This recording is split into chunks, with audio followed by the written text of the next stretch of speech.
Hello, Victoria Rivera, wellness psychotherapist in New York City, and this is a mental health triage for COVID-19, the coronavirus, part 2. Please check out part 1 on my Instagram. I think it would be very helpful because it sets the foundation for what we're going to be talking about today. So I got a couple of direct messages specifically about some of the things that I think that I talked about in part 1. So basically what I talked about in part 1 real quick was that this is a biological reaction that we're all having.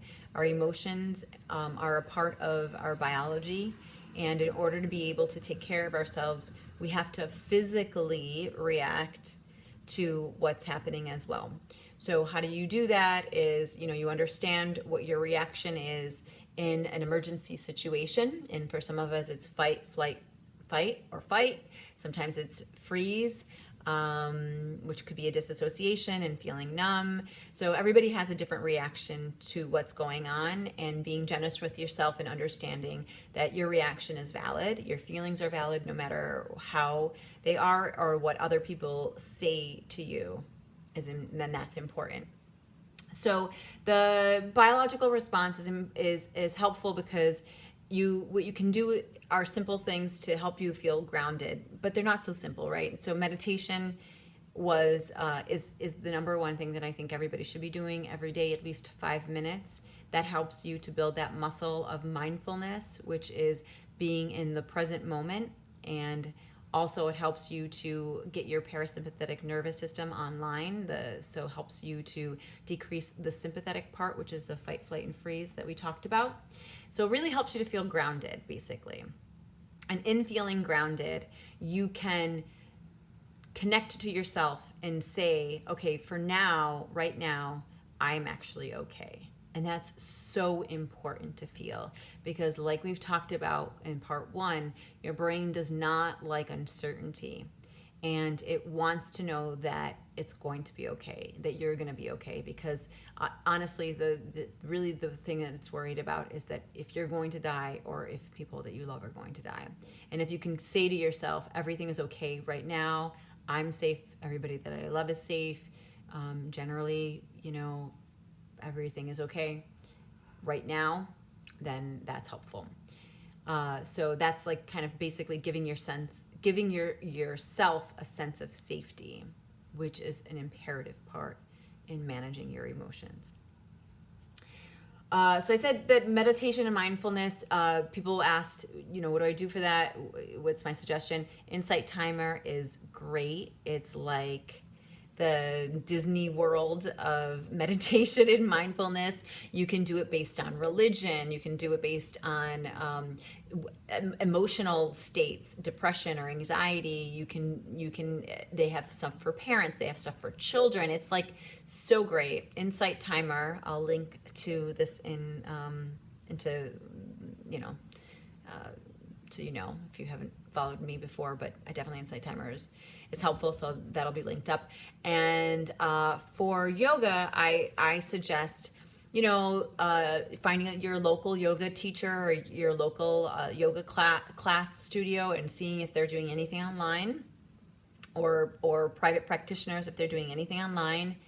You can also go to YouTube. There's tons of free yoga on YouTube.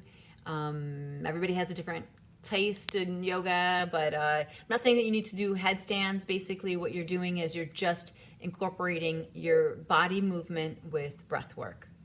So find somebody who you really like and who you can connect with, and hopefully that person is local, so that you'll also be taking care of them, maybe giving them on their patron or their patron, whatever it is, or you're giving them a tip or something that could be very helpful, because a lot of people who are in wellness right now, they're doing a lot of things for free and maybe not able to do things in person, and so their income is being just like everybody else's. So it's difficult.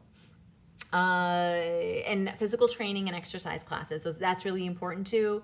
Again, lots of physical trainers are online. See if you have a local physical trainer. You can do a lot of stuff for free, and also kind of support them. That's very helpful. Not being afraid of your feelings is the number one tip I would give you. And I know that we talked about this before, and we always talk about this. We have core feelings. One of them is fear, another one is anger, the other one is sadness, and of course there's disgust, and then there's joy. So being able to connect with any of those feelings is important, to be able to identify how you're actually feeling, because I keep on seeing this and it's really frustrating as a therapist. People are just like, oh, well, just like, look at all the bright side of all the things that are happening and blah, blah, blah. And I totally get it. I understand it. But the problem is that if you don't connect to the negative feelings that you're experiencing, you may act them out. You're actually more likely to act them out. And how are you likely to act them out? One typical way is through diet. Like, you just start eating shitty and you don't take care of yourself. So if you're not taking care of yourself, then your gut microbiome gets inflamed and irritated, and then your immune system is off kilter, and so you're more likely to get sick. And then, you don't want to exercise because you don't feel well, and then you don't want to meditate because that's not working because you're more anxious. It's just like a vicious cycle. So being able to understand that if you can't connect to your feelings, watch your behavior, because your behavior is going to tell you how you're feeling.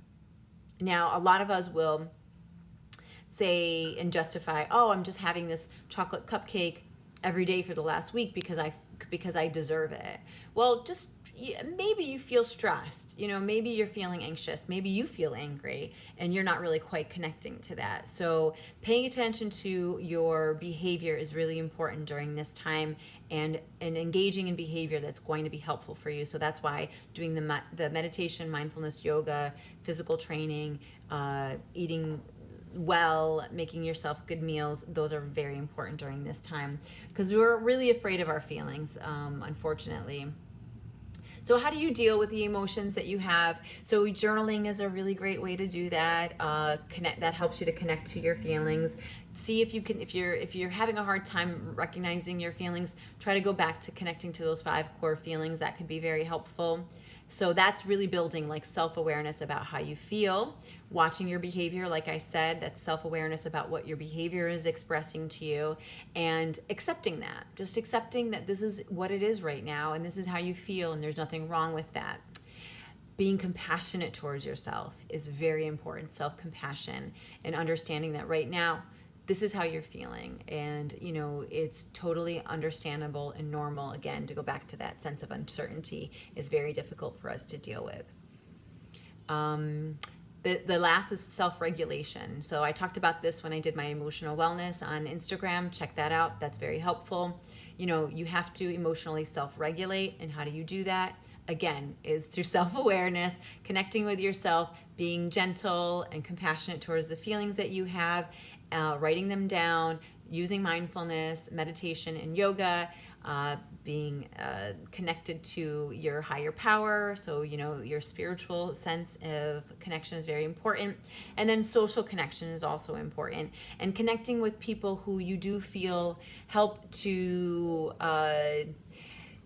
you can kind of like talk to and commiserate with in some ways, but also people who are positive and are helpful and are going to give you suggestions and ways to kind of think differently about things. So that's very helpful. And intellectual wellness is another great way to improve how self-regulation and emotional regulation. This is a hard time for everybody. Hard times for